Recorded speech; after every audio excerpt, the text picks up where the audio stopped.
Good evening, everyone. Good evening. Thank you. Good evening.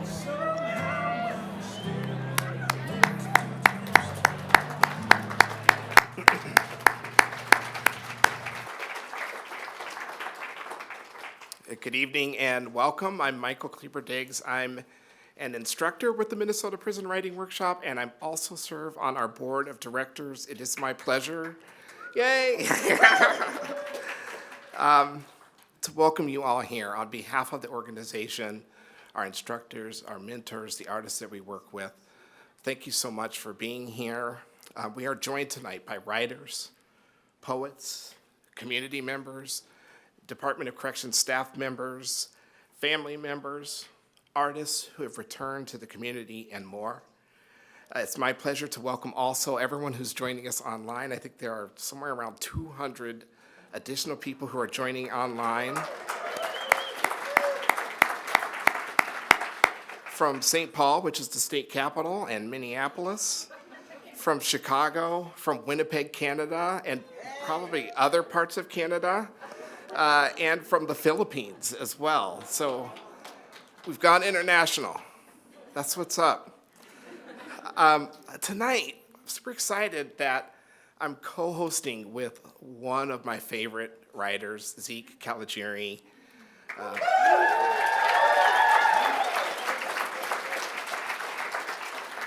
I still remember when we met. I think it was like 2017, somewhere around there.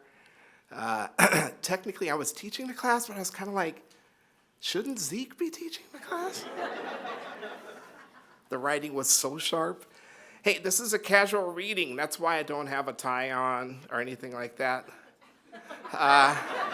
So stretch, move about, get some snacks, laugh, snap, clap, go,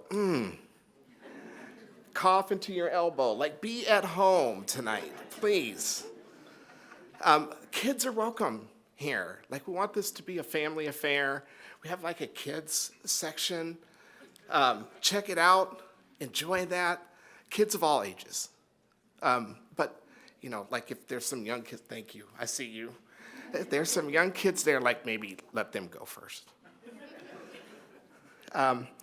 We started a tradition last year where we got flowers for artists who have returned to the community. And I wanted to just point out that we have 5 bouquets of flowers this year.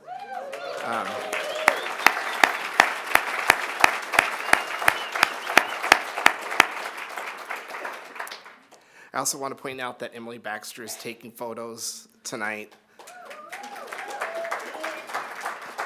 It's official, and she's really good. Not only at taking photos, which is part of it, but also selecting the ones where you look, you know what I mean, where you look really good. The last thing I want to share, and it's the official announcement, and we also kind of have to do it, but we also want to do it because it's the part where we honor this state and its commitment to the arts. We worked hard to get a legislative approval for funding for the arts. I think it's one of those things that's probably not admired by every citizen in the state, I'll say it that way. So we have to work hard to keep it. And we want to acknowledge, of course, that this activity is made possible by the voters of Minnesota through a Minnesota State Arts Board Operating Support Grant, thanks to a legislative appropriation from the Arts and Cultural Heritage Fund. So let's take a moment and just recognize the gift of that funding.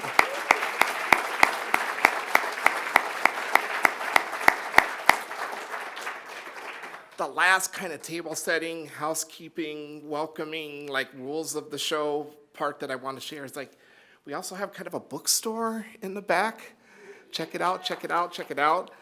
Louise Wakayagan has a book called This Is Where. Listen, get that book. We don't want any writer carrying books back to their car. Like, everybody sells out, okay?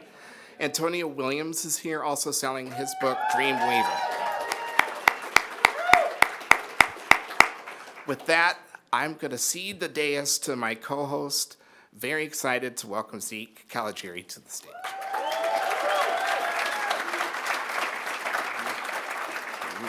Thank you, Michael. Welcome, everybody, and happy Halloween. Where's everybody's costumes? That's what it is. Are there open seats? Those folks are somewhere else tonight. Well, welcome, everybody. This year feels a little different, wouldn't you say? Those of you who've been to several of these, the energy feels a little different. I would also say that we probably have more of our homecoming community here than maybe any other year ever, right? So just get a...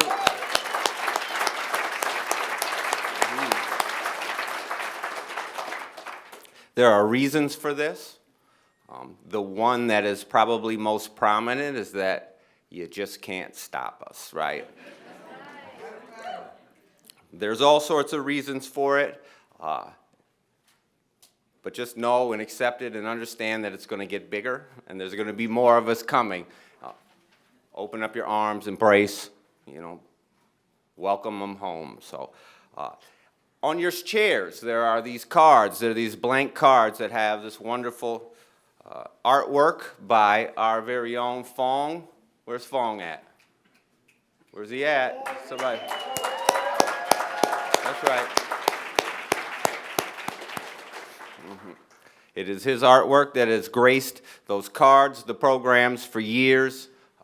He's one of several of our really successful artists and leaders in our community recognize it, and so. But what you're looking at it with these cards, these are blank cards, and what they are feedback cards. For those of you who've been here, you understand the process as they read, make little notes. Write these things down. All the cards will inevitably make their way to the people who created the art that you're writing about to. So I encourage, as you're going about, yep, there you go. We have people walking around. So you have a couple on your chair, but we have people walking around. If you need more cards, signal to them. We have Bill over here on one side we have Wendy over here, Heidi. I am sure that there is other ways to find some of these cards too, but just flag them down and they'll bring you some. It's a really important part of the process. I'll explain to you that we've been doing this reading now. Is this the 12th? So we're looking at 12, 13 years of this. I've been around since the very beginning, and I remember getting stacks of these cards and it being a really powerful, really affirming and validating part of the entire experience, because they can't be here. They would love to be. This is one of the biggest nights in our artist community. It is in there, even though they can't really take part in the same sense, but they get these cards and it really does make a difference. So we're not going to be doing sort of these exchanges back and forth, but at the end, just you can either bring them up there, you can leave them on your chair, they'll get collected, they'll get to who they need to get to. We appreciate this a great deal. All right, y'all are fired up then. So a lot of things have happened in this last year since we met last, right? Are we all aware of it? A lot has happened in the personal landscapes, babies being born, loves being found, but then also a lot of things happening politically. A lot of our own people running around here making big changes in the community too. Let's get a shout out to the folks. We got our right to vote back. So shout it out. And it came from work, and it came from contribution from folks who had spent portions of their lives in a cage, right? I just want everybody to take sort of a moment and understand that if you know what that feels like, you know what I'm referencing. And I'll leave it at that. And if you don't, seek folks out, try to figure out your ways to understanding those things, because it is something that will shape the way you see your world and the world in general. So part of this year also, though, saw this wonderful accomplishment from a group of editors at Faribault, at Moose Lake, and Stillwater, right? Are you guys familiar with American Precariat yet? All right.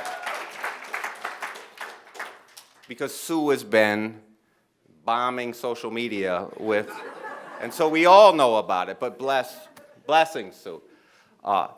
So in the last year, we have been doing promotion for this book.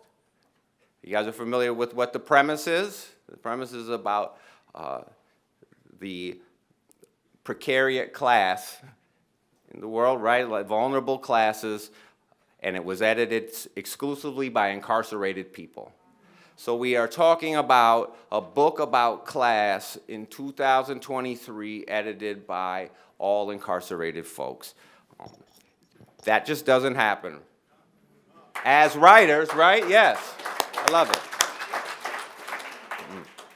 it. So as writers, we have sought validation from so many different avenues, journals and publications and publishing companies, right? And this was an opportunity for us. So it's a shout out to Coffee House Press. I know we probably got some folks around here too, weathered through quite a bit of their own stuff. And we went through 4 years later now, we have this book. And it's in back. I believe that's Moon Palace selling it, right? So along with Louise's book, Antonio's book, Dreamweaver, and American Precariat, you could, take care of some of your Christmas shopping in the back, if that's what you want. So you can order it. There's anywhere where you see the sign or the poster, there should be a QR code. You can zap it. It'll show you how you can pre-order it, but you don't need to pre-order it because it's here, and you could just buy it in back. So feel free to buy it in back, right? And support all of us, right? And that's a big thing. And so we've had a wonderful year in a lot of sense. We also have had the same things that we've had to confront for many years, right? We understand still the parts about our system that just don't get better. And so the point is we still look at these things and we can celebrate the victories, we can celebrate what has happened for our community, but then we are also just recognizing that those places are still very hard to live in. Folks are still figuring out ways to survive and create art, because that's why we gather here too. Because if you could figure out a way to create your art out of that too, that's the triumph we are all trying to do, but the personal and human parts of it means people still have to live in those places. So we do this with a somber note. What I'm going to do is I'm going to bring up somebody very important to the program. Most of you probably don't know who she is, right? Right. So I'm going to bring up, it's the artistic director for the Minnesota Prison Writing Workshop. The Prison Writing Workshop starts because she came in to teach some classes, right? A really, simple premise, and you come in and you write some classes, or put together some classes. You get some guys to write some stories. Whatever, 12 years later, then you have this program, this culture, and this community that has grown from it, right? That's what this is. It's a culture and a community, and we owe so much of this to the fact that this woman, Jen Bowen, give her a round.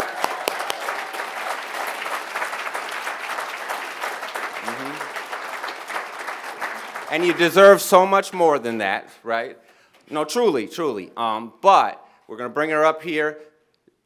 It really came down to the fact that she has not quit. She went out and she found some of the most badass people she knows, the most badass writers and professors, and brought them in, and as a result, this is what we have, right? We have many years later, and there are dozens of people who have created careers out of this, have built their own lives, right? People met each other. Like I said, a community grew, an organism, living organism, and so part of, as we bring her up, she's going to come up and try to be real modest and take off, but part of this is because she has stayed essential, stayed in this throughout all these years, right? So everybody, I want y'all to greet her as she comes up, give her love. She gets her flowers once in a while. Jen Bowen.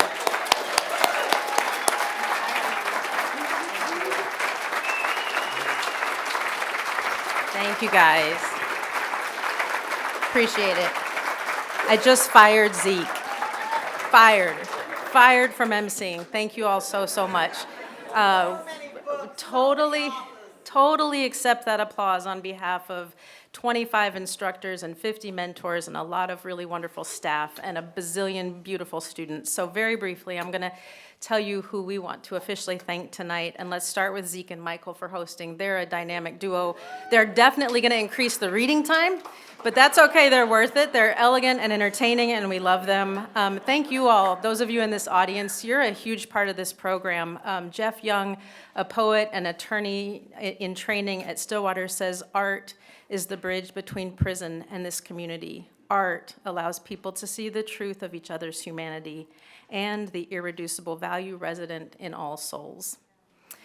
So to that end, this bridge would not happen without you all here tonight. So thank you so much for showing up year after year. Thank you also to Hamlin's Creative Writing Programs House. They have helped us take over this space every single year, and it's beautiful. They give us a physical mailbox. They've been pretty awesome to us without ever asking for thanks, and we're super grateful to them. The Minnesota Department of Education staff puts up with loads and loads of emails and a bazillion photocopies and all kinds of other work from us. We would not be able to do the work we do without them. We literally would be locked out if they didn't open the doors for us, and we're super grateful for all of the work they do to let programming happen.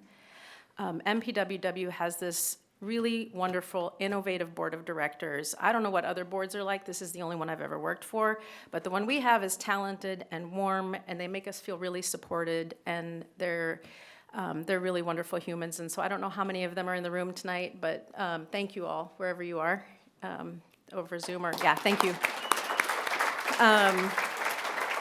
Thank you, Ari Tyson. I did see you walk in the door. Ari has the huge task as the mentor coordinator of bridging mentors, mentees, and facilities day after day. And it's a little bit of a tornado, and I wouldn't want Ari's job. Thank you, Ari.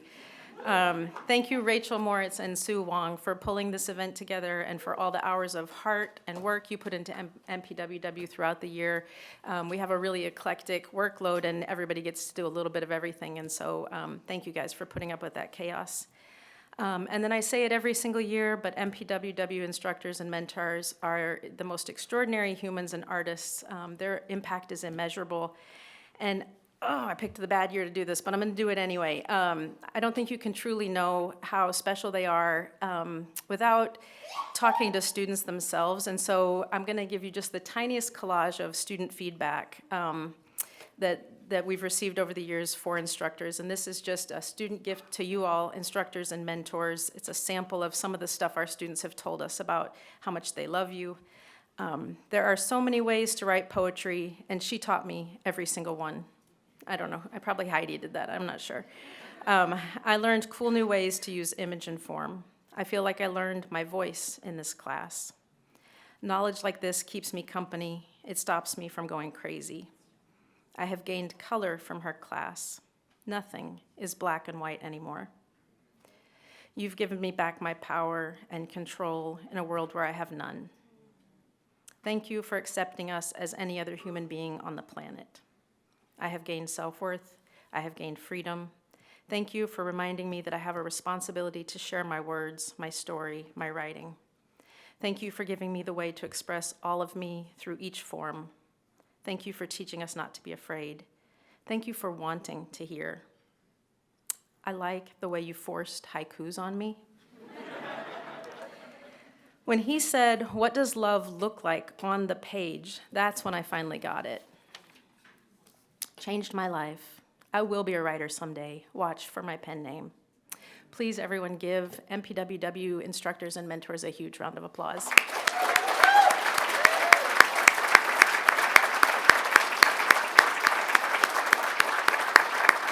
And I say it every year, and it hasn't changed. I'm happy to tell you that Mike is still the sturdy, reliable, smart, sustaining superhero that we need.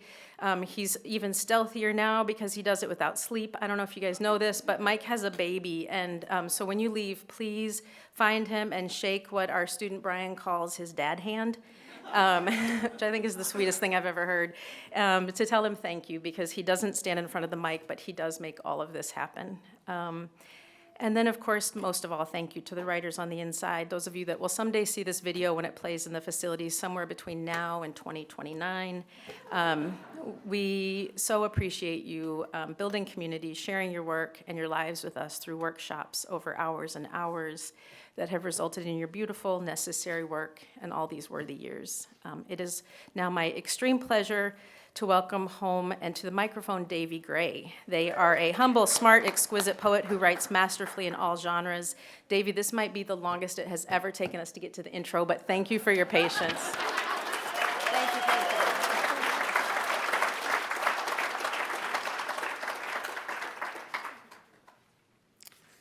Hi, my name is Davy Gray.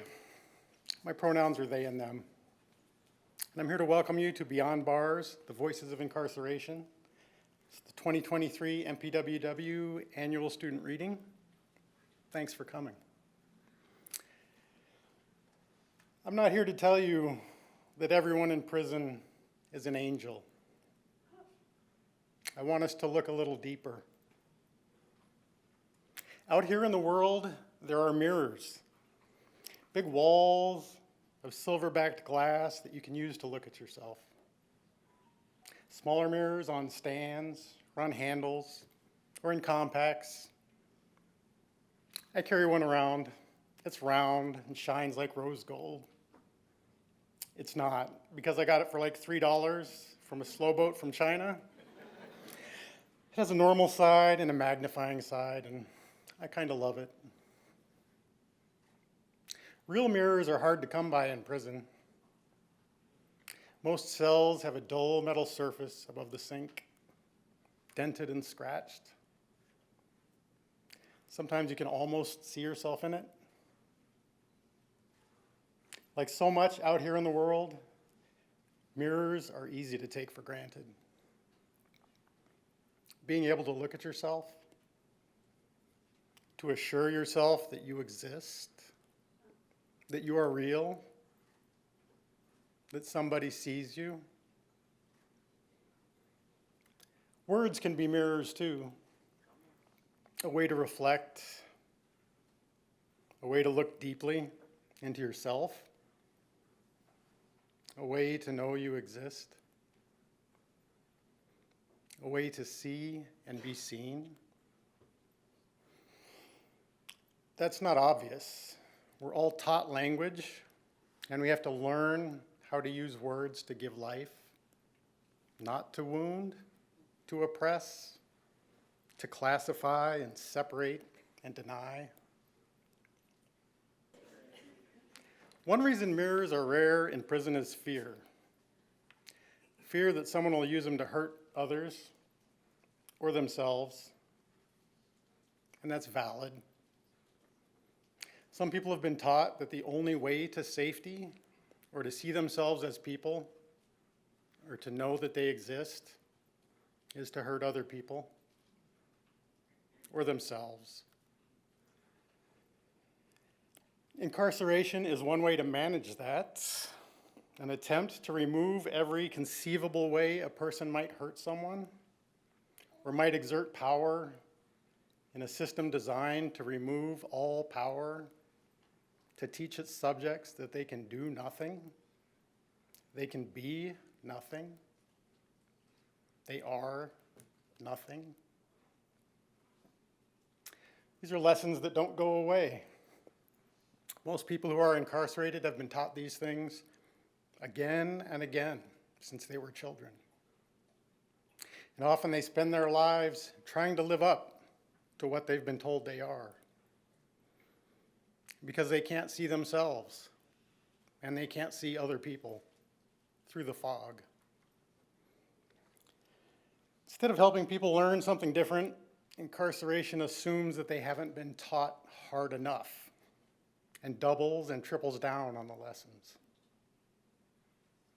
Tries to remove everything that might be a menace and thereby tells incarcerated people they're not to be trusted. They're terrifying, they're dangerous, and some are. And so are some people out here in the world. Some of them carrying uniforms and wearing guns. Mirrors can be a way to hurt people. They can also be used to look a little deeper, to see that you're human, that you exist, that at least one person in the world sees you.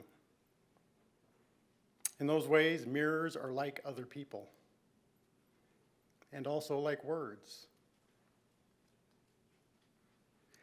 Like mirrors, words can be found in some form or other in prison, usually foggy, ill-used, damaged in ways that make it difficult to be anything like their best selves. The Minnesota Prison Writing Workshop is a group of people dedicated to giving those who are incarcerated ways to look a little deeper into themselves, into others, and into the world through language, which is the most powerful tool we humans have. A weapon against our own worst impulses and the systems put in place to enforce them. And one which is by default and by design stripped from those locked into the system. MPWW goes into prisons and they bring words and ways of using them. They also bring those things out of prisons, words and different ways to use them, words as mirrors, words as windows, words as weapons, words as tools, and words as art, which is all of those things. Tonight we focus on MPWW's many students, some of whose work we will encounter tonight. Most are not here in person because they can't be, but we are here to acknowledge and to celebrate their presence in spirit and their words. I hope that you take what you see and hear and use it as a mirror and a magnifying glass to look a little deeper into yourself, into the world, and into the people who, thanks to the Minnesota Prison Writing Workshop, are able to give us these weapons, these gifts, and to trust that we will use them to make a better world. Thank you. Enjoy the night.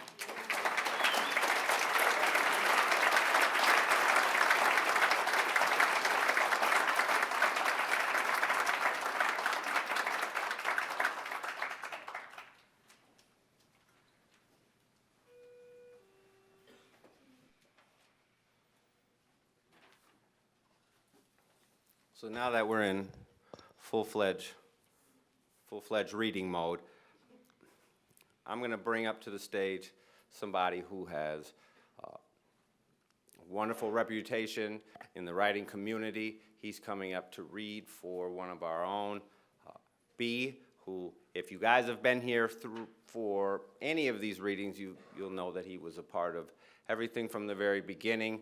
He's built his own quite prolific career from inside. It makes sense that such an accomplished poet, Dante Collins, is going to read for B. So welcome. Yeah.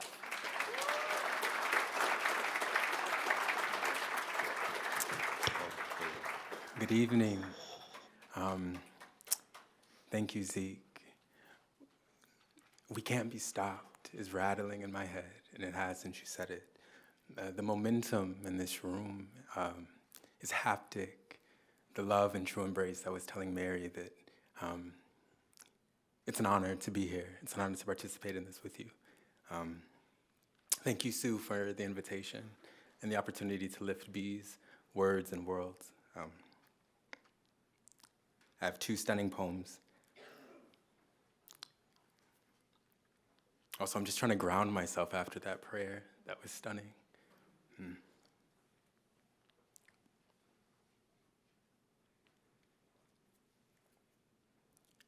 From disfigured hours. Summer heat swells, and I am still cold. What part of me can I make tender that hasn't been damp and petrified for years under this razor wire canopy, this brick and mortar? Give me beam, ray, slit of sun. I ache for a warmth so beautiful.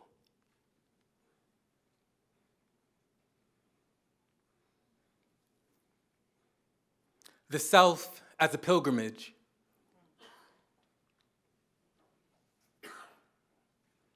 It's a baptism being under the gun, needle inking the Holy Spirit permanent under skin. Faith passing through the body like mercy, rivers through and reshapes desire to be filled by something God lit. Oh, this hornet's hive, frenzied kingdom of winged thorns chiseling their welcome cannon onto what I offer eager.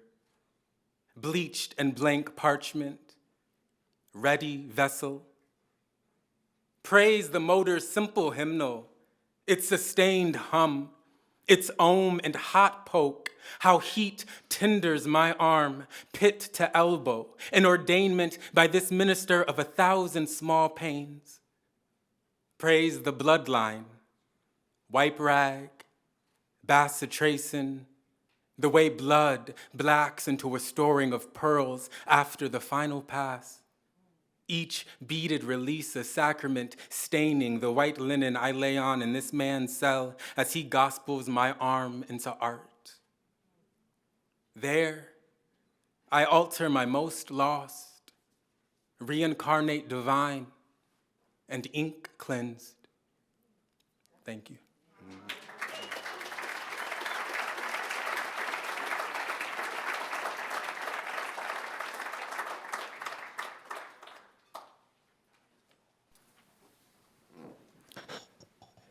One more time for B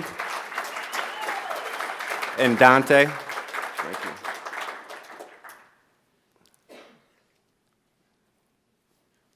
The next incarcerated writer, which is a hard thing, it's a lot of syllables for a person.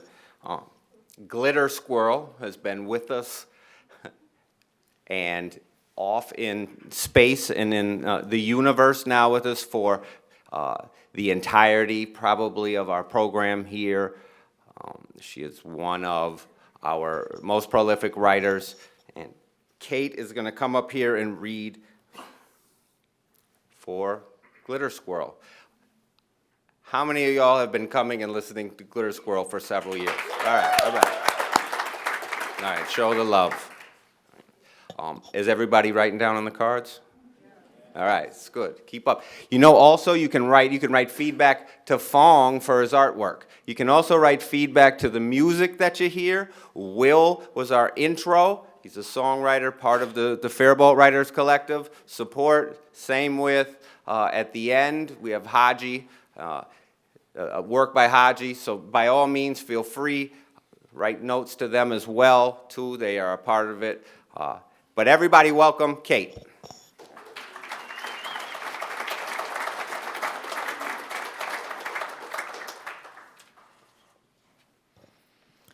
Hi everybody, I'm Kate. I'm Glitter Squirrel's mentor. Every month I receive a packet of poems or an essay from Glitter Squirrel, and I'm amazed anew at the depth of her talent, wisdom, and compassion.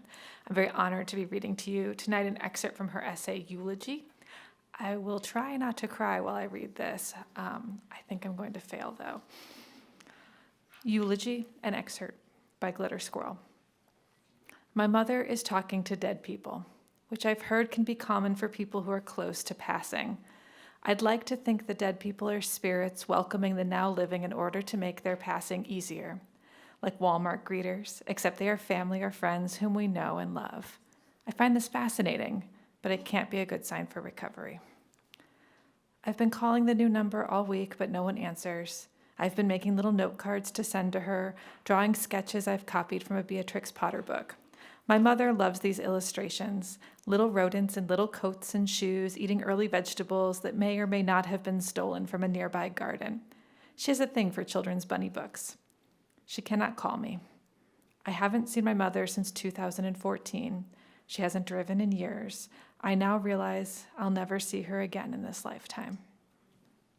My mother is 86. I know that can sound old to many people, but my grandmother lived to be 103 and would often refer to people under 80 as kittens. In my family, we have a long shelf life. I think 86 is just scratching the surface in the November of your calendar. Until now, I guess I always thought that I would be released before she died, that I could buy her some potted violets for Mother's Day and an amaryllis in December, that I could play her Adios Maria by the cactus blossoms because I think of her every time I hear it. I thought we could split a bowl of buttered popcorn and look at old photos, that we could go to the Minneapolis Rose Garden and sniff.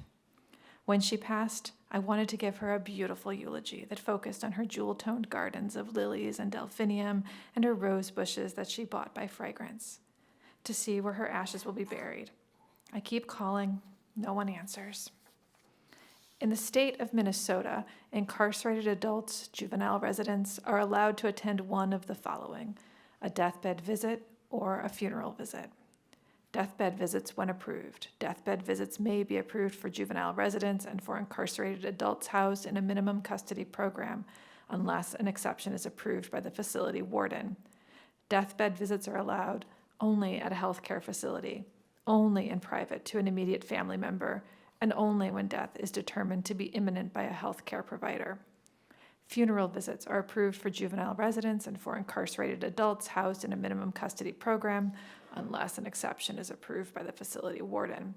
Funeral visits are allowed only at a public facility prior to or after any public service, only upon an immediate family member's death, and only if the incarcerated adult juvenile resident did not have a deathbed visit.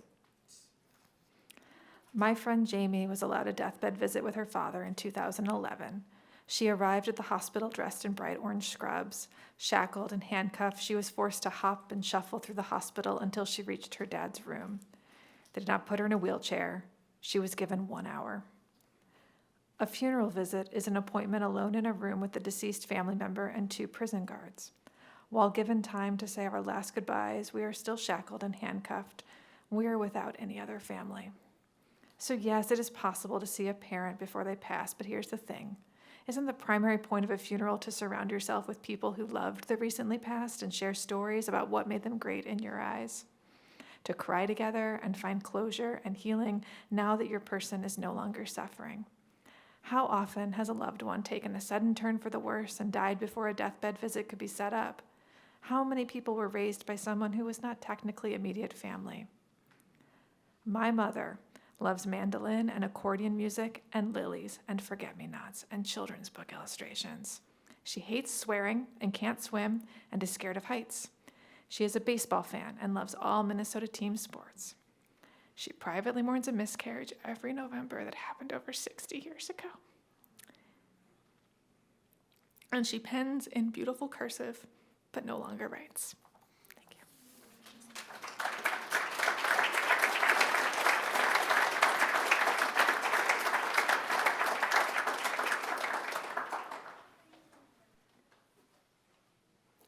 Thank you.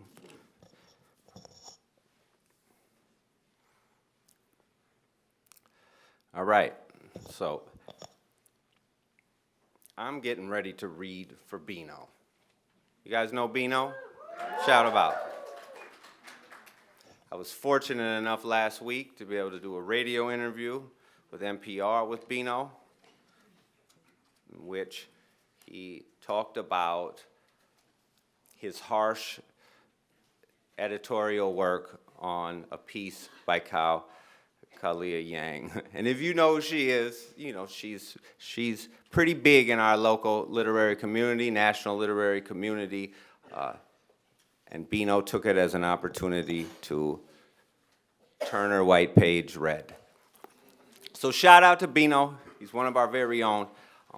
This next segment is a series of I ams, where I'm from poems. All of you who have taught in the facility, all of you who teach in general are probably very familiar with the Where I'm From poem, Georgia Ellen Lyons. They were an activist and writer from Kentucky, but it's also like the seminal piece in any sort of survey course, any survey writing course. I know so many of you all know it and really becomes so powerful because it's this introduction to refrain and the understanding of being able to bring these lines back in the repetition in the way it makes a sort of music in the poetry. We're going to do a couple of these. So when I'm done reading Bino's piece, the next reader, if they'll just come up and, that's Fong, right? Fong, you just come up afterwards and you'll knock it out the park. Now Bino, this is a poem from Bino's first ever class. Now Bino is co-teaching a class with Jen. Bino is also, one of the legends of our community. So give him a quick round so we can hear that.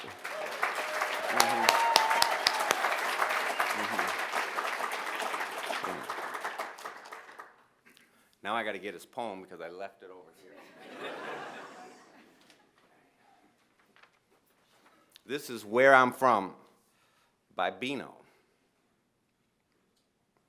I am from massive assembly lines, from Shinola and Verner's, from miracles, temptations, and pips. I am from the hard work of manicured lawns, trimmed hedges, and well-placed rocks. I am from a hill of impatience, personally grown to produce Japanese yews and that one apple blossom tree that seemed to try when the wind blew too hard. I am from holiday laughter and the keeping of my brother, where biological grandparents are next-door neighbors.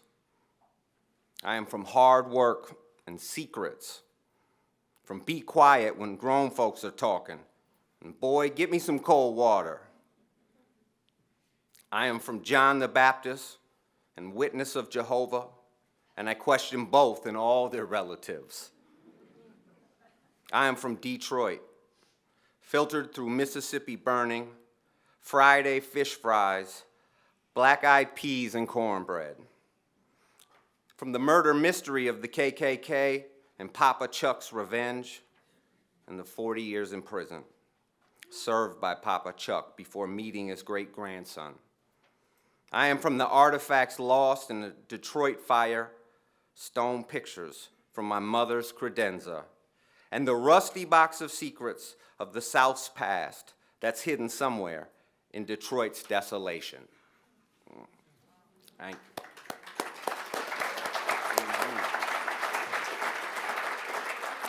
And damn you, Andre Miller, the only person who's going to understand that is Bino. So.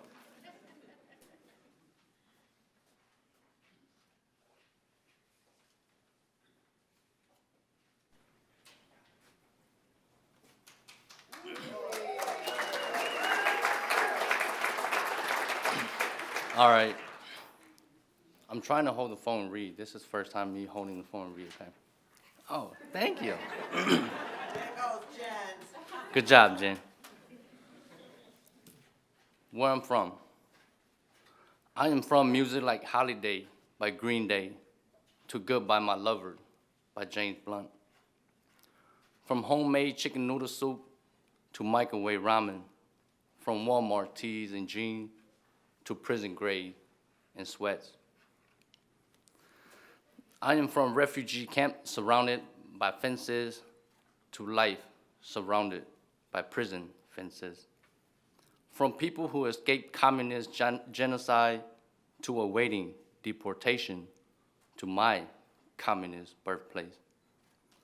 From assembling Boston scientific peacemaker to assembling prison office chair.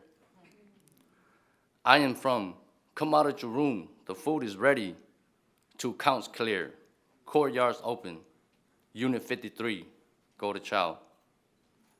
From rice for breakfast, rice for lunch, and rice for dinner, to cereal for breakfast, potato for lunch, and bad bread for dinner.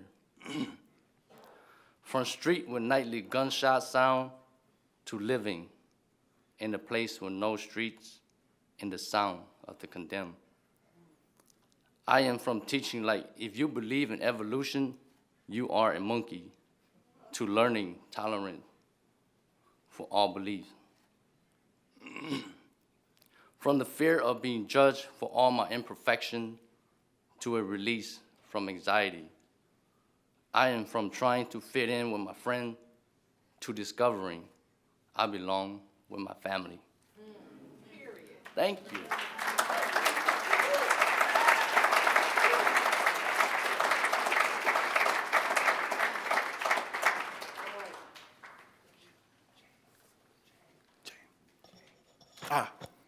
Chang.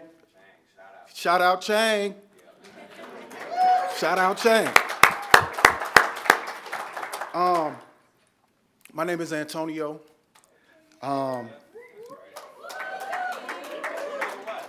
Williams. I'm a proud alumni of MPWW. I served 14 years in the Minnesota Department of Corrections. I've been home a little over 3 years.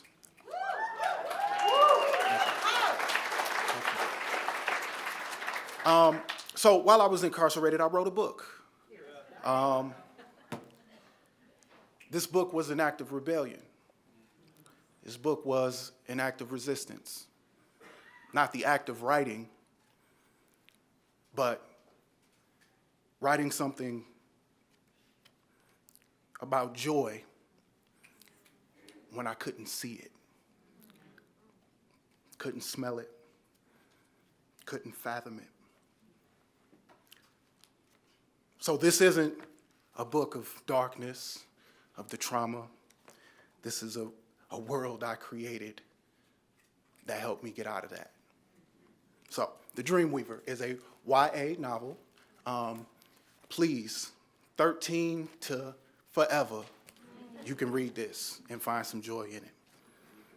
And you can buy it right there in the back next to Louise.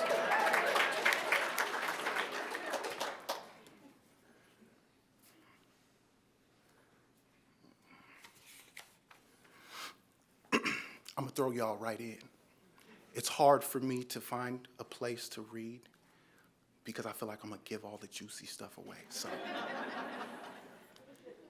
But here it goes. I scrambled to the ladder of the bunk bed, moving so quickly I forgot that there were only 2 rungs in the middle, and they were very weak. As I stepped on the first rung, one side of it gave in. I released my grip, thinking to jump the rest of the way down like I usually do. But the top rung had clamped onto my foot and it snagged me. My ankle twisted, and instead of falling on the floor, I swung down top first and smacked my forehead on the railing of the bottom bunk. Please don't let Thomas hit my little sister was my last thought before everything went dark. When I opened my eyes, I found myself sitting on the softest, cleanest carpet, facing an empty wooden rocking chair that was gently swaying, as if someone had just recently gotten up from it. As I slowly turned my head to catch my bearings and get an idea of where I was, I noticed how bright the room was. In fact, everything seemed to have an uncanny glow. There was a disorienting iridescence to everything in the small room, like stepping in a white room with bright fluorescent lights. The room was beaming with vibrant color, and the room felt as if it was oddly familiar. What was even more amazing was everything appeared to be made out of string or yarn, like someone had stitched it all together. But the eerie part was every string seemed to be vibrating. It didn't make sense.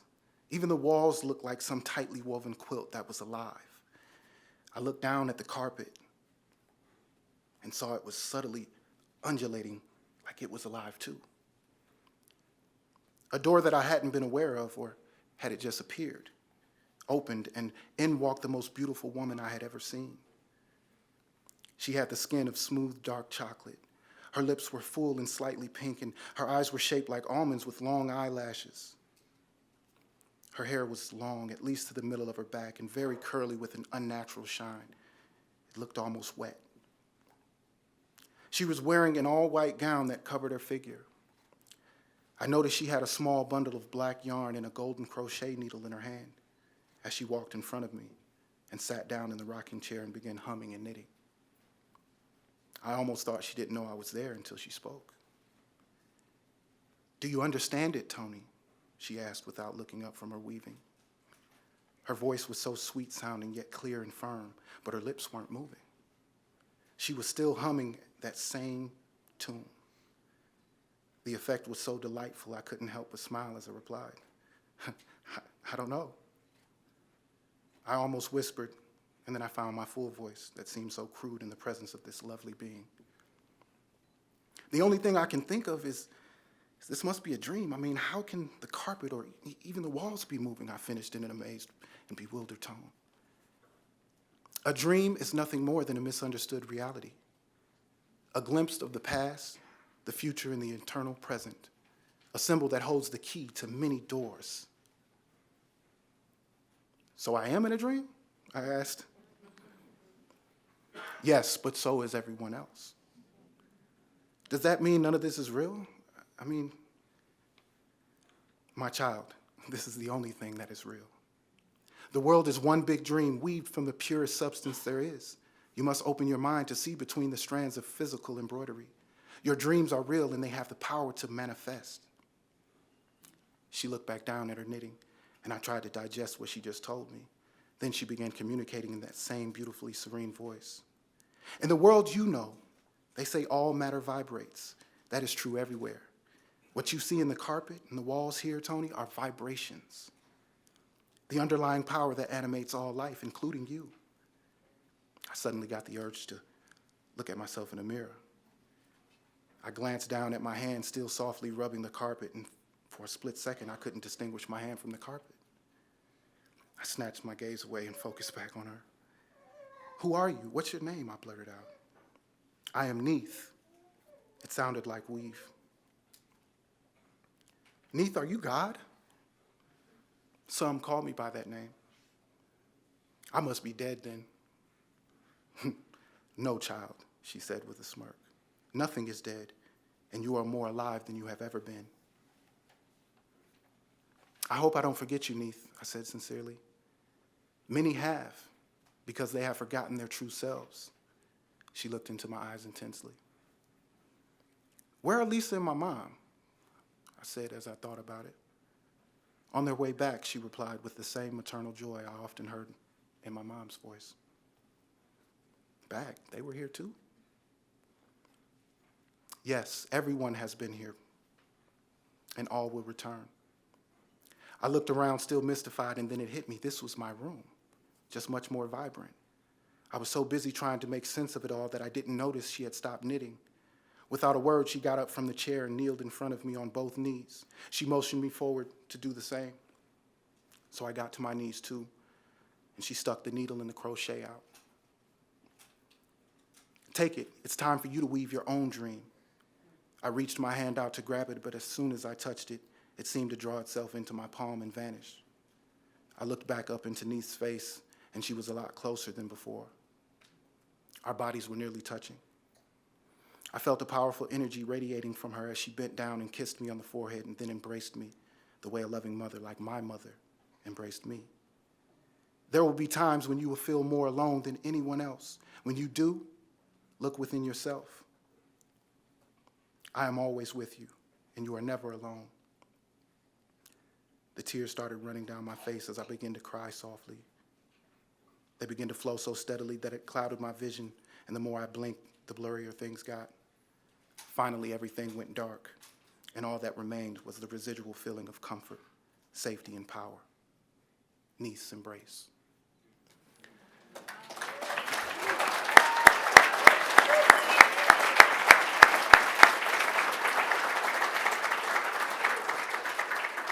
Just quickly, the last thing I'll say before I leave you all, this book was a way for me to allow other people to access literature. My hopes in creating and publishing it have far beyond exceeded what I thought it would be. I was able to create a movement called the DreamWeaversRead.com, and what it is allowing currently and formerly incarcerated people to take their narrative back in real time, uncensored, and have all of their own rights to do what they want to do and what they should do with their work, with their intellectual property, and not be censored, because censorship is real inside of those walls. So thank you. Support the Dreamweaver and all the other books. And hope.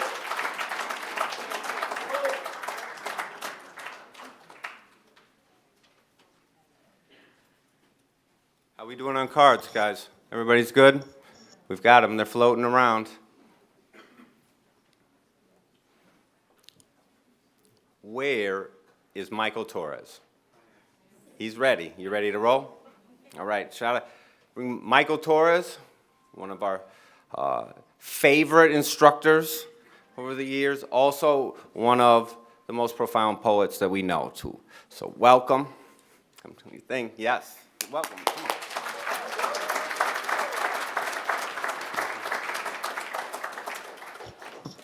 What's up, everybody? I'm Michael Torres, an instructor for MPWW. I love this organization and I love this event.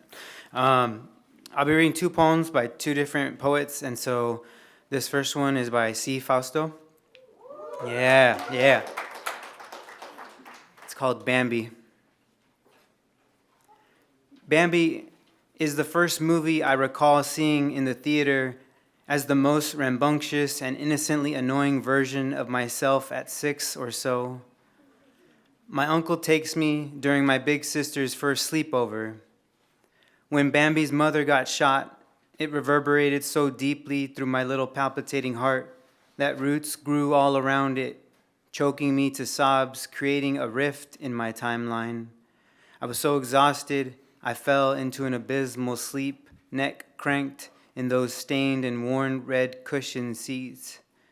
I dreamt my mother died of cancer less than 5 years later, and I tailspun 10 years after that into a bar where I entered in all my bravado and brokenness to break into a fight with a woman nicknamed Bambi, and my pain implodes to destroy everything. Why is it we never see the hunter in the movie? I'm still waiting to jolt awake, popcorn spilled over my lap, my tennis shoes sticky on the floor with an eerie appreciation for my mother, a love for my sister, and a bone-rattling fear of guns. Yeah.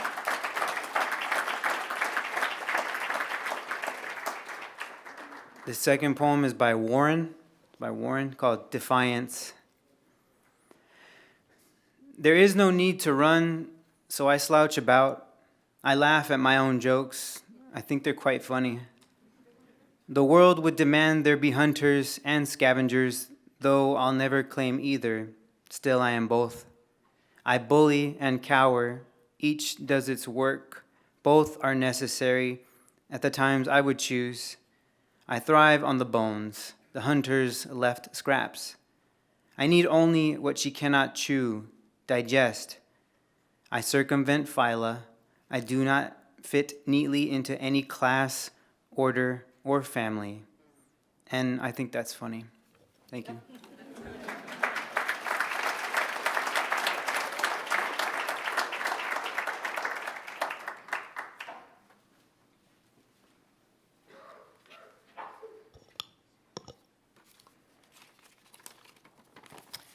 Hi, everyone. I've got the honor to read two collaborative poems. I'm Sun Young. So the first one is from the class Urgency of the Short Form, taught by Janine Olette. And it's a group collage poem from Stillwater Spring 2023, compiled by Rachel Moritz while attending the reading. And so this one is in quatrains.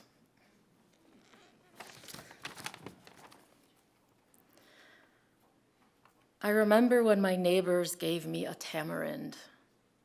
My father told me not to be scared.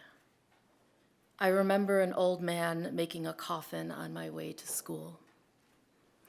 I stood still and mute and then scanned my surroundings. I told myself, God alone can transform this prison into heaven on earth. God alone turns disorder into miracle. I remember walking the stormy beach with my mom, the sound of waves, and how surges of surf would surprise us. All our family and friends had gathered.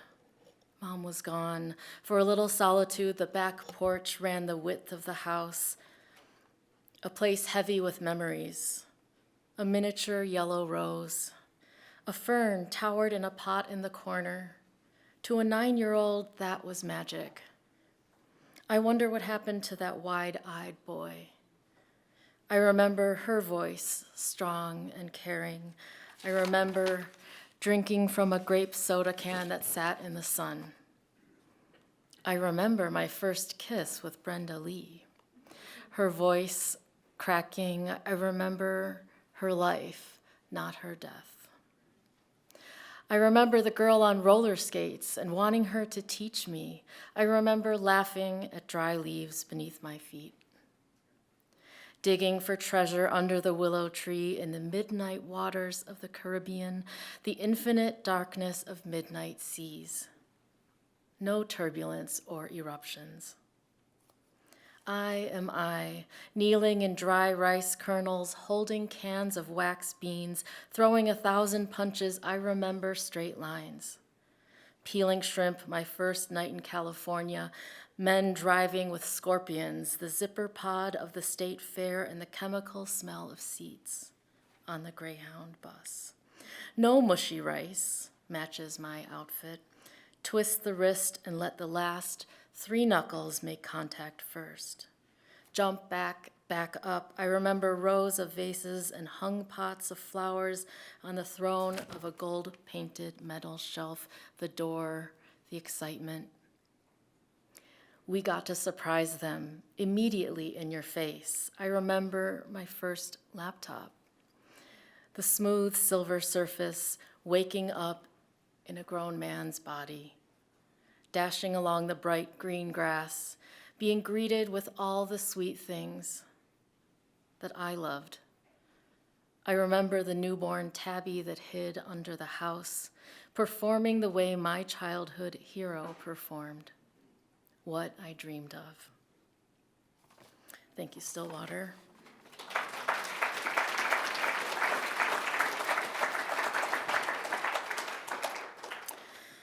And then this poem was written by the class Negative Capability, a poetry class that Michael Kleber Diggs and I had the pleasure of co-teaching in the spring of 2023. And in the order of last names, Will, Warren, C. Fausto, Marquise, Haji, Ben, David, Michael, Brooks, David, and Sun Young. So this was an exquisite corpse where we had 2 pieces of paper folded going around where you could only see the line that the person right before you wrote. So it's called Caught and Carried. Suddenly the sun and blades and leaves, green, were caught in a windy rain, becoming separated. One of us became air, while the other became water, each flowing in a different direction, each on a different plane. In 4 directions, words will change, color and climb and scaffold erected by a man without his language, a destination not known, but a journey worth undertaking. The moon is not so very far. I travel in a starlight threaded gown, beckoning the waters to carry me across and home. Thank you.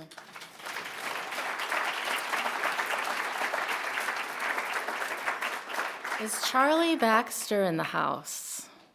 Yes, so Charlie Baxter is going to read a poem by David.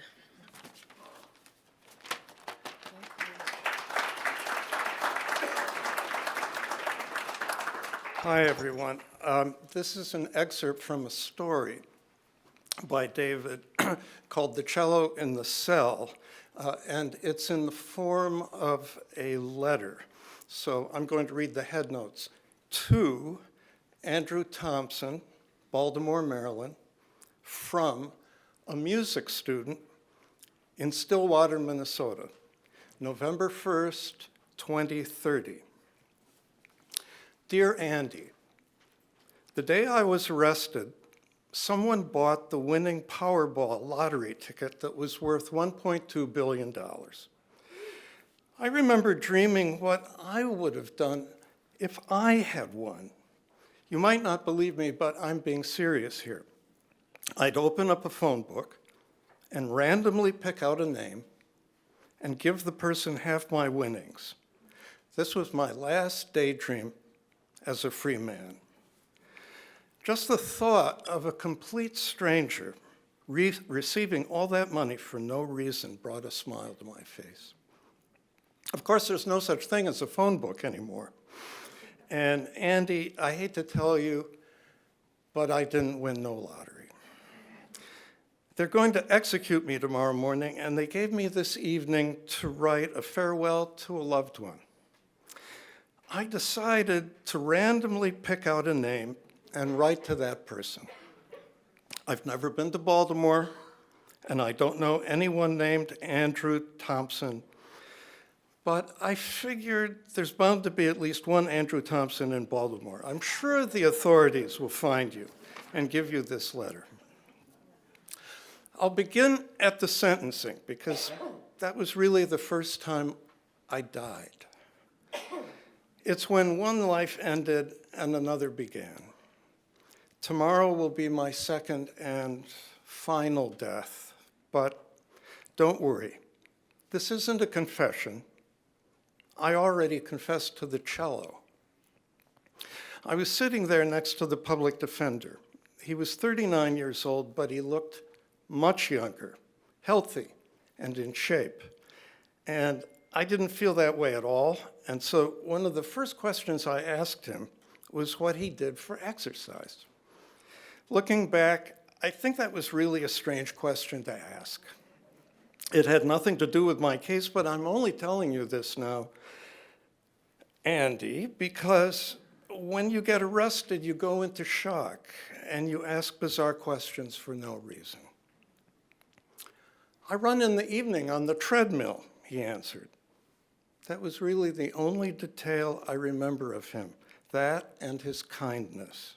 He patted me on the shoulder the moment the judge sentenced me, and he didn't have to do that. The judge asked me to stand, so I did.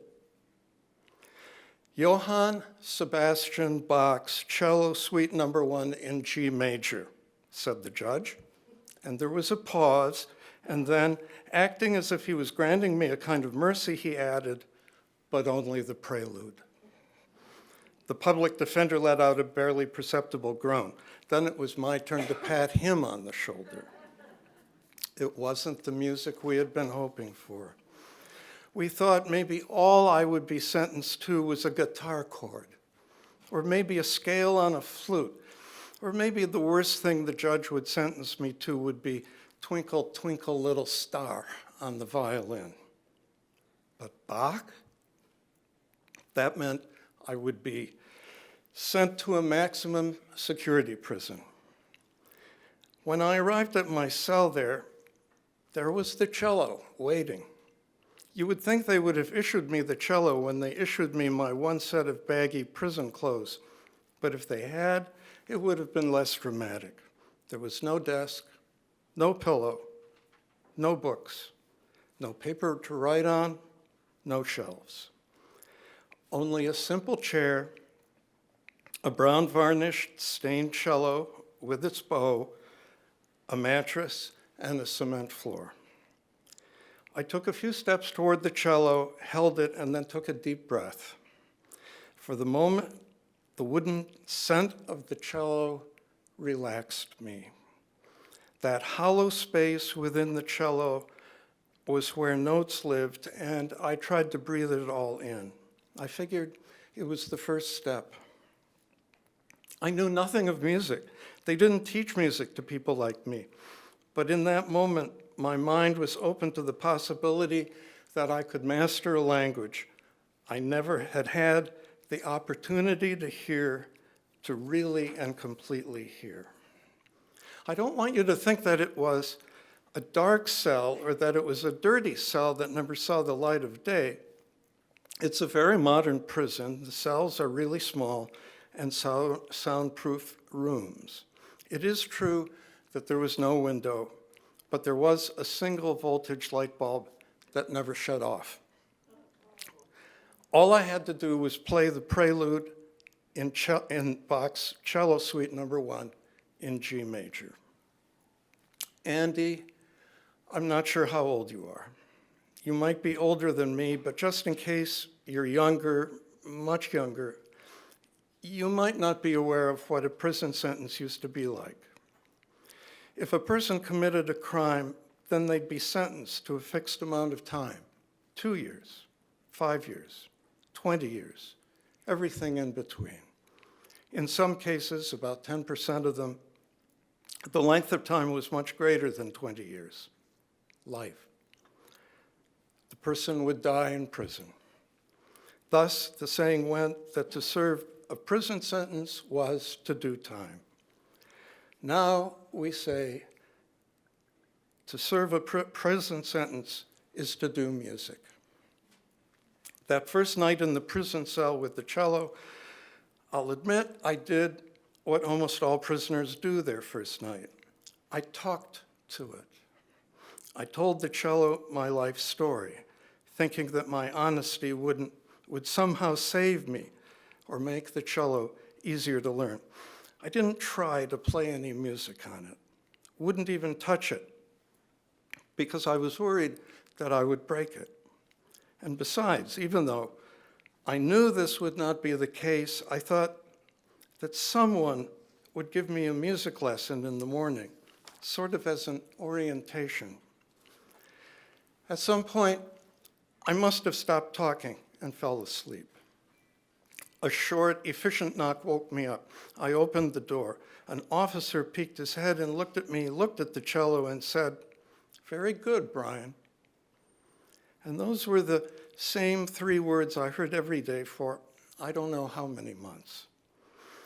Each time I heard them, though, they always made me feel a little better about myself, my situation.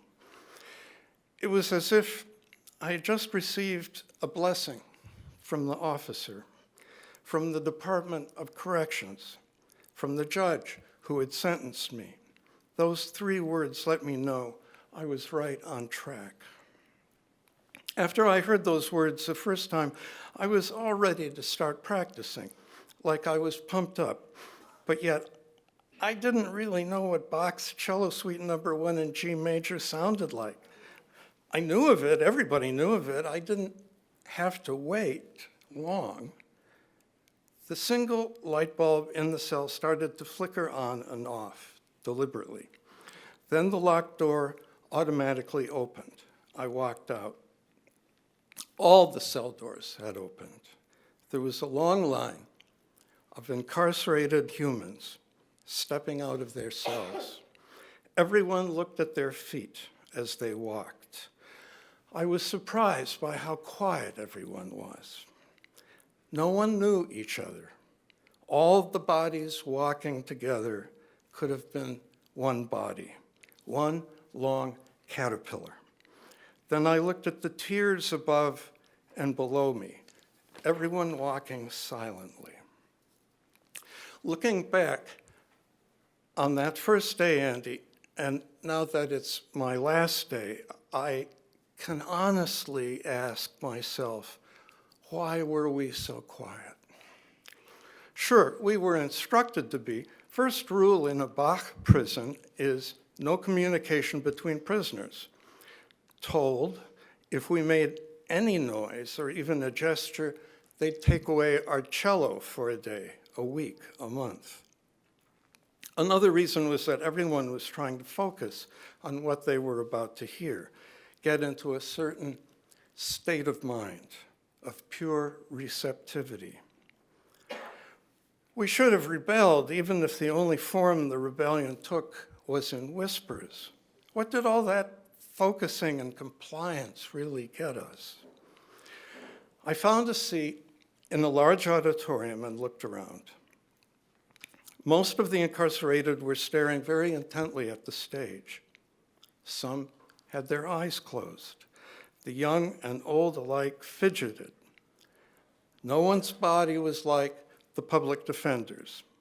Not exactly obese. They didn't feed us enough calories, but if anyone had had any kind of muscular structure, the days in the cell wore it away. When I watched people sit down, there was an awkwardness to their physical movement. Spatial awareness had diminished. It was like people weren't comfortable in their own bodies, as if their bodies were no longer theirs. Afterwards, I didn't notice any of it because I became it. On the stage was a chair and a cello.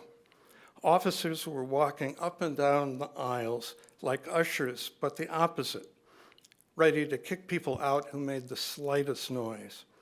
Never before had I seen such a large number of officers as I did at the concert. An old man wearing a tuxedo walked to the stage and sat down. As he reached for the cello, the lights dimmed in increments until it was completely black, and he started to play the prelude of Bach's Cello Suite No. 1 in G major. The sound filled the auditorium and bounced off the walls, causing a shift in everyone's presence. It was like the music shredded that first layer of prison off of us. Every inmate automatically concentrated as hard as he could, and this concentration was something that could be felt. It radiated from each of us. If you could take a cup and fill it with all the concentration in the room and drink it down, you would turn into some kind of God. In about 3 minutes, it was over. It was the most beautiful sound I had ever heard. I realized why that particular suite and prelude were chosen: the energy, the hope, the uncertainty, the resolution. Afterwards, my brain felt different, like everything had been reorganized in a different order, a divine order, an order that was missing from me, missing from all of us during the moments of crime. But this piece of music, when the music was finished, the lights turned back on suddenly, not in increments. The old man was hesitant to leave. He looked across the room and tried to make eye contact with a few prisoners. In the next evening, he would do the same, except he'd choose different faces. It made me feel as if the old man was looking specifically for me, and I couldn't help but feel a little bit of love right at that moment, which I believe was his goal. Then he walked off the stage, and I became acutely aware of the silence that followed. I'm proud to have been here.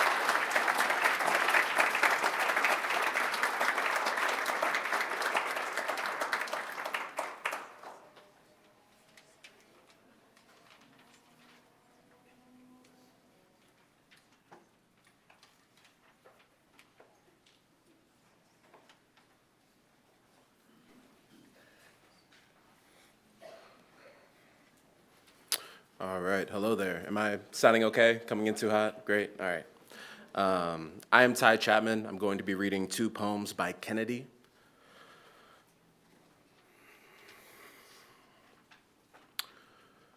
Nonguinan children.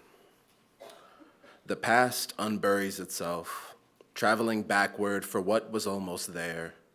The place where things happen before they begin, as in the creation myths where the old kill the young. A sea flows through its river.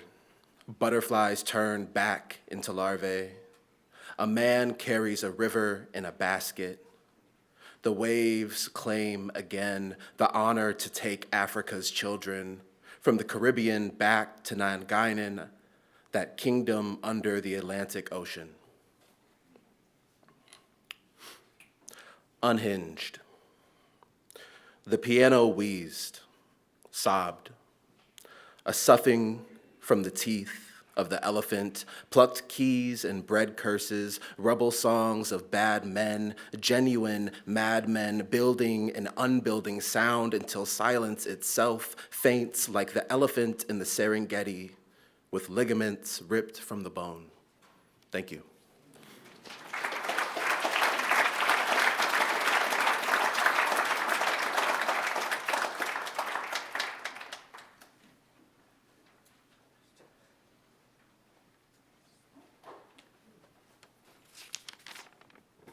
Everyone have cards? Cards, good.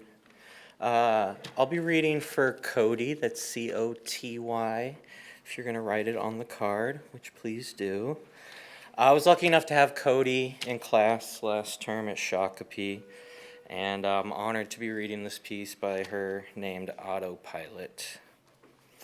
Sleepwalking, talking nonsense, reading between the lines, confusion, constantly questioning what someone is expressing. The pressure keeps me pressed down on my psyche, sleepwalking. Voices talking, blinded by your tactless disguise. Confusion sinks in, it keeps me guessing. I'm feeling the pressure, sleepwalking. Unknown places, it's making me crazy, wandering around in circles, sleepwalking. Sick of the talking, surrounded by deception, can't think straight, sifting through the noise, sleepwalking. Stop talking nonsense. Your words keep me perplexed, not knowing what's next or what's the point. Dumbfounded in your path, sleepwalking. Sweet talking, I'm exhausting your empty promises. I can't seem to catch my breath, deciphering through the lies. Insidious communication keeps me sleepwalking. Down a path of self-destruction, this life's destruction. Sleepwalking, stop talking, take action. Thank you.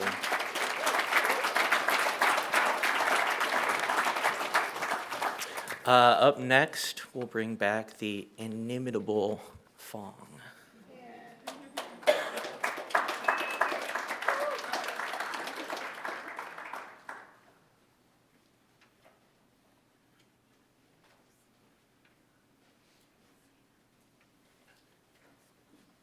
Jen, can you say me again this time?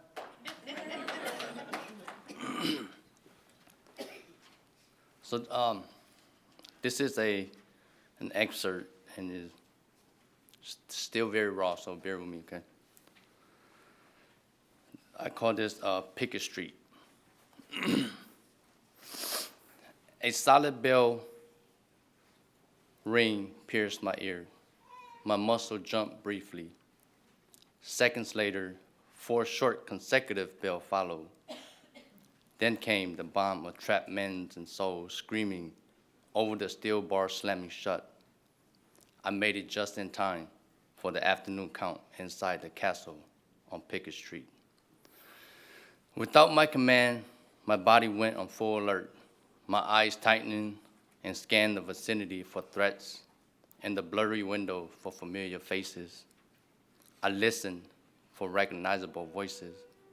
No faces or voices, only the sturdy fences. My feet managed to drag my tense body to the front steps. I stared straight through the entrance. I stood there with little movement. Maybe my knees gave out for a second.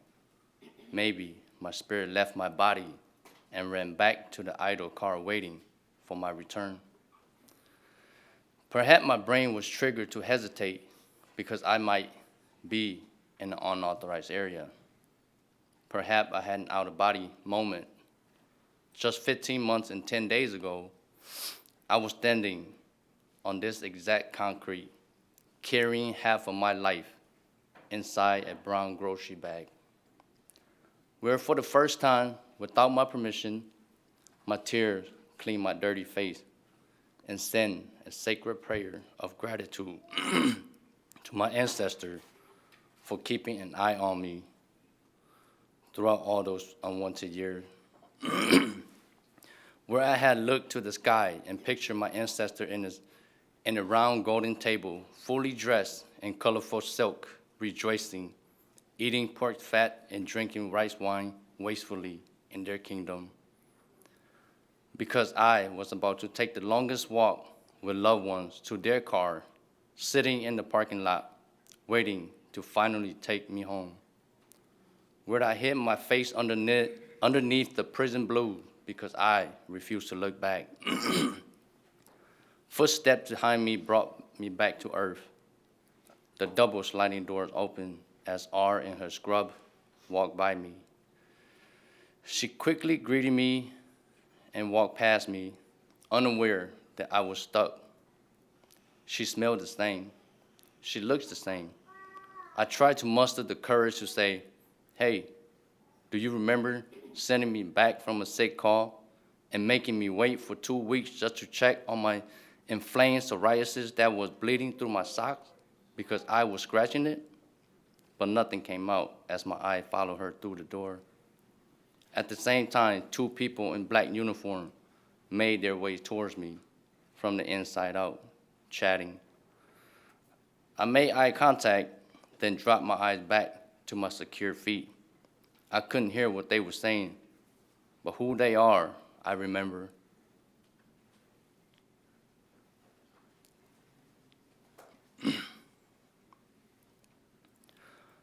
Most things about them I remember.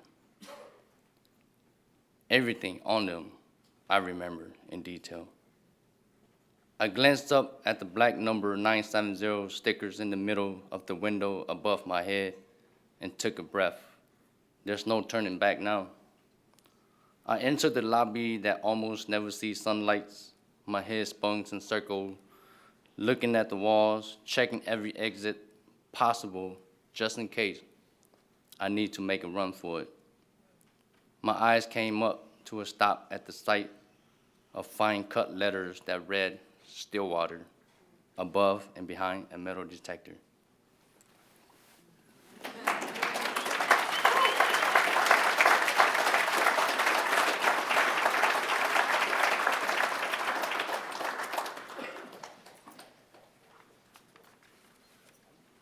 Hello, my name is Hyde Erdrich.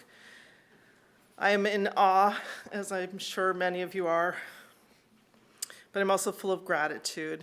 And I'm thinking of the Oneida poet Roberta Hill, who was my mentor, and who gave us a teaching in gratitude, saying that we are here to praise it. So this poem, in gratitude to Bailey, is the poem Wado by Bailey. Wado. Thank you to our grandfather whose bright glow makes you squint as he travels the sky in search of a magic lake. Wado, say thank you to our youthful-looking leader whose belief in traditions and peace stayed true even along the trails where 4,000 plus still lay. Wado, thank you to the Cherokees who kept the culture alive for those who evaded capture by fleeing deep into their homelands where the descendants proudly live today. Say thank you to John, who followed through with his promise and wrote a letter of the horrid conditions whose words echo to this day. Wado, say thank you to those fire keepers who kept our hearts alive 120 plus years, for those 7 men who brought it back home in a basket made from hemlock bark. Wado, say thanks to those whose blood is mine, who are now felt in the wind, whose voices are the static of the leaves, the chirps, whistles, and screams in the sky, the bubbling creek, the hoots and howls of the night. You are the eternal flame within each of us.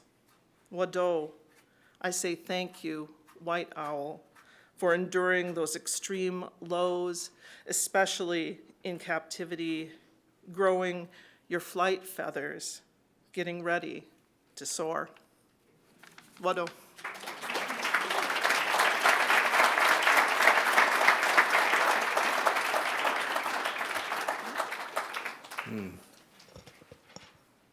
Before we hear our final poem, Aaron Sharkey, Davy Gray, and Paul Van Dyke are going to come up to speak about 2 new programs that we're really excited about.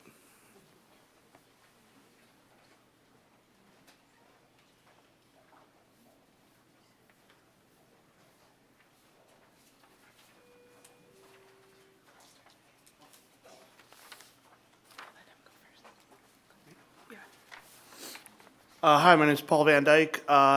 Just real quickly, I'm a board member with MPWW, and I've recently started my own project. It's called Veterans Telling Stories. I have information on it in the back, and kind of the whole idea of it is that I'm teaching free writing classes to veterans and family members of veterans. So check it out if you're watching online, www.vetstellingstories.com. Thank you very much.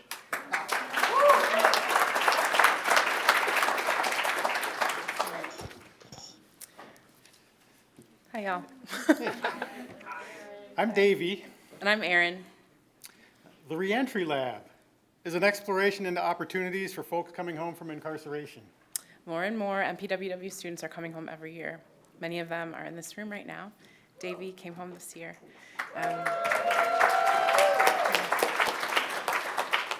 We want to build a bridge to meet them as they come home. The Reentry Lab is aimed at organizing the arts and cultural community to respond to the needs of system-impacted people looking to reintegrate into community after incarceration. We're talking about physical needs like housing and employment, as well as community, spiritual, and emotional needs for connection and support. MPWW students are coming home with skills as writers and editors, but often lack traditional credentials. They have breaks in their employment history and records, make navigating the traditional housing and employment markets nearly impossible. So we're calling on visionaries in the arts and cultural community to step up to use our imaginations to chart a new pathway for us. Do you work in HR or have influence over those decisions? Are you part of an org that has made a commitment to equity, diversity, and inclusion, looking for new ways to respond to injustice in ways that make practical differences and seed new energy? Do you have a duplex? You have a book club looking for new members, or a writing group that could use new voices? Is your spiritual community looking for ways to live out the values that they profess? We're surveying people inside and outside to better understand the need and identifying ways for members of the larger community to join in. Come by our table in the back and find out ways to be part of it, to sign up and to fill out our surveys. Thanks, y'all. Thank you.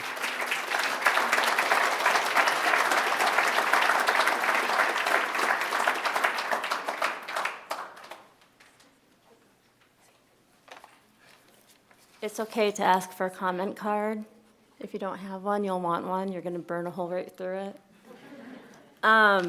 I've been carrying this piece in my pocket for 2 weeks, and now I have the great honor to read City of Walls by Drew.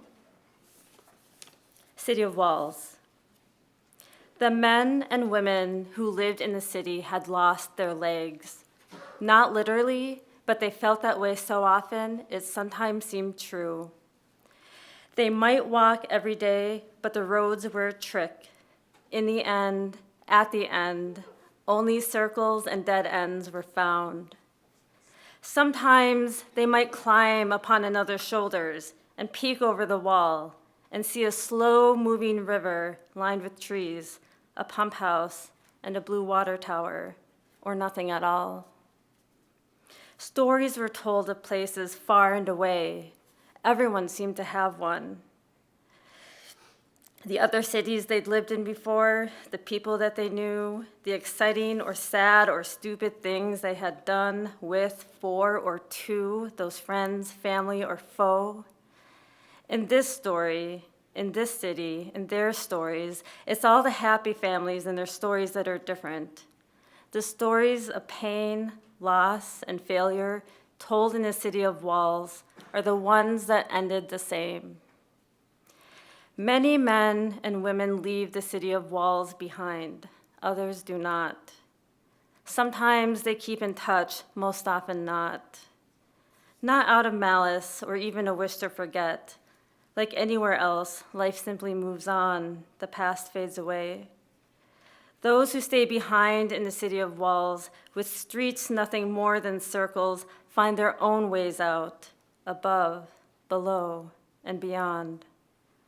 Nothing is so beautiful or graceful as flight. but something more than the feeling of lost legs. Thank you.